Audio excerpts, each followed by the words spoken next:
In this video, I'm going to go over a particularly tricky edge case when it comes to static and dynamic types. So here on the left, I wrote up some incomplete code for 4 different classes, each with their own hierarchies. So first of all, we have public class soap and public class poodle soap, which extends soap. So now we know that we have a hierarchy between soap and poodle soap, where a poodle soap is a soap, okay? And then furthermore, we have public class dog and public class poodle, which extends dog.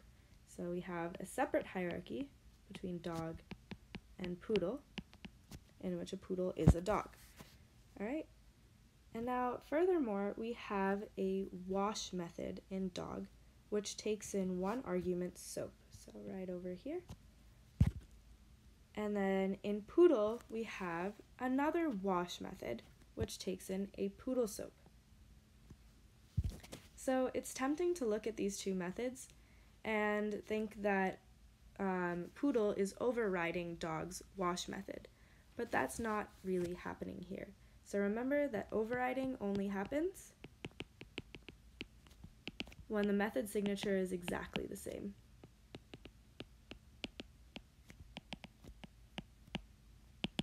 So this means that you have the same name. In this case, that is true. They're both named wash. And you take in the same parameters. And if we look here, dog's wash method takes in a soap, whereas poodle's wash method takes in a poodle soap. So it's not the exact same parameters.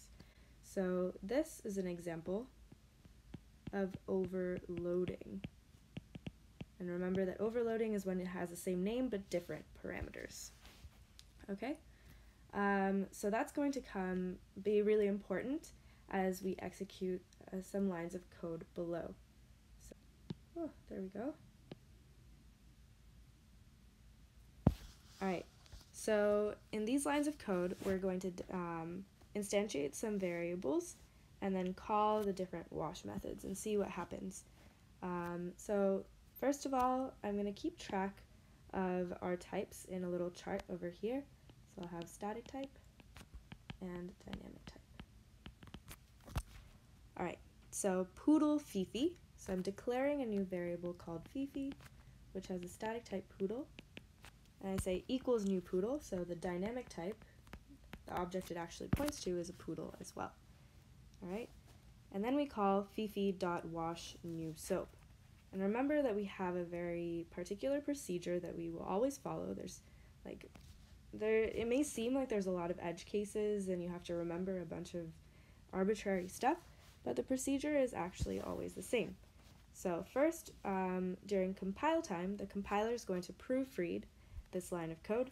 It's going to be like, what is the static type of Fifi?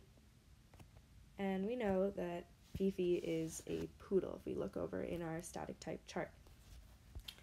And so then the compiler goes and looks inside of the poodle class for a wash method that takes in a soap. So in the poodle class, we do have a wash method that takes in a poodle soap, but remember, a soap is not a poodle soap. We could have like a Dalmatian soap as well or something like that. So a poodle soap is a soap, but a soap is not a poodle soap. So this doesn't quite cut it, and so we need to look up even more to the dog class. And we do find a wash method there, which takes in a soap.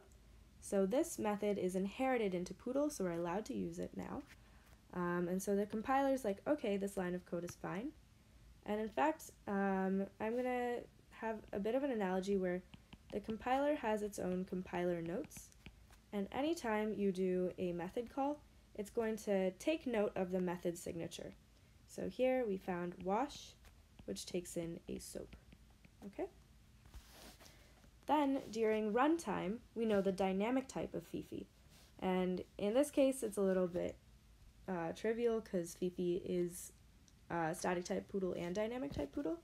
But in any case, we look in the poodle class, the dynamic class, to see if there's a wash method which takes in a soap. And this is when overriding could potentially happen. But in this example, Poodle does not override the wash method, so we call dog's wash method. And this line of code prints dog is clean. Okay, so now let's move on to the next line of code, which is fifi.wash new poodle soap. Okay, so same thing. The compiler is going to ask itself, like, what is the type of Fifi? The compiler only sees static type, so it's like poodle. And then, so it looks in the poodle class for a method wash, which takes in a poodle soap. Okay, and we do find one up here, so we take note of that exact method signature. Okay, so 2, let's wash poodle soap. All right, great. And so now during runtime, we go into the dynamic type of Fifi, which is poodle, and we find a wash method which matches this exact method signature. And so we call the poodle's wash method, and this prints out poodle is oodle's clean. All right, cool. So now let's move on to the second half of the code, which I think is more interesting because we'll see a difference between the static and the dynamic type. So first of all, we have a declaration, dog frou-frou. So we add a new entry to our chart. So frou-frou has static type dog. And then notice we say equals new poodle. So it's actually pointing to a poodle object, which means it has the dynamic type poodle. And now we're going to do the same things with frou-frou instead. So frou-frou.wash new soap. Move down a little bit. So this time the compiler will ask what is the type of frou-frou, and since the compiler can only see static type, it sees frou-frou as a dog. And so we skip the poodle class and we go straight to the dog class to look for a wash method, which takes in a soap. And we do find one up there. If we want to go look, there it is. So the compiler will do its notes and say, okay, I found a wash method which takes in a soap. And this means that during runtime,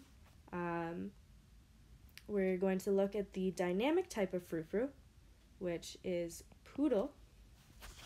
And so then during runtime, we'll look into the poodle class to see if perhaps we overrode our static type's wash method. And the poodle class, remember the wash method that is in poodle actually overloaded, did not override. And so at this point, if we were to go and look up at the poodle class, we don't find a wash method with the exact method signature that the compiler noted down. We have to find a wash that takes in a soap. And so a wash that takes in a poodle soap does not cut it. And so we actually just call the dog wash method. And so this prints out dog, whoops, not up there. This prints out dog is clean. All right, and now probably the trickiest line of all, frou-frou.wash new poodle's soap. All right, so same exact process. I really want to emphasize this, that if you follow the procedure, you can't really go wrong. So the compiler is going to ask itself, what is the type of frou-frou? Once again, it's a dog. So we skip the poodle class and we go look for a wash method that is allowed to take a poodle soap. So we go up to the dog class, and there isn't a wash method that takes in a poodle soap precisely, but remember that a poodle soap instance is allowed to go into a soap box. So actually up here, we're allowed to pass in a poodle soap, because a poodle soap is a type of soap. Okay, so the compiler is like, okay, cool, this all checks out. Let me take note of this exact method signature below. So the compiler will write down wash of soap yet again. All right, and now during runtime, we know the dynamic type of frou-frou, which is poodle. And so we have to look for a method inside of poodle with the exact same method signature, this exact method signature number 4, and only then can we override the dog wash method that we had taken note of during compile time. But if we look up at the poodle class, the wash method was not overridden at any point in time. It was overloaded with a new, with a wash method that takes in different arguments, but not overridden. And so we're not allowed to call wash with poodle soap, even though if we look down here, we are passing in a poodle soap, just because the compiler had to write down the exact method signature, and now we have to kind of follow the rules, right? We have to use the same method signature that we found during compile time. So in fact, we go up to dog and we use dog's wash method instead. And so this line of code also prints out dog is clean.